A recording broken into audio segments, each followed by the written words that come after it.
G'day guys, just quickly before we begin, if you're one of the 82% of people who are not subscribed but watching our videos, go ahead and hit that subscribe button for me. We are on the road to 500,000. Hopefully we could actually get there within a year.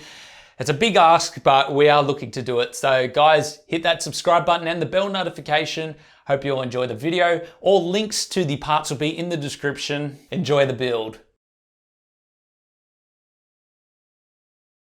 What's going on guys? Today I'm about to show you the craziest build we have ever done. This build is completely made from scratch with our bare hands and hand tools. There is no machining or anything involved. It took us a very long time to build, and we actually learnt a lot of new techniques along the way. And of course, we did make a lot of mistakes, but that's all a part of the process of learning. So this was about 4 years ago when we built this, and we were browsing our computer, going through our hard drives, cleaning them out, and actually found the time-lapse video, which I forgot to upload. You guys may have seen some progress videos, but the time-lapse video, we didn't get it up, and we have to share this one with you guys because it is by far our most favorite build that we've ever done. So I hope you all enjoy. Remember to hit that like button and subscribe. Leave your comments down below.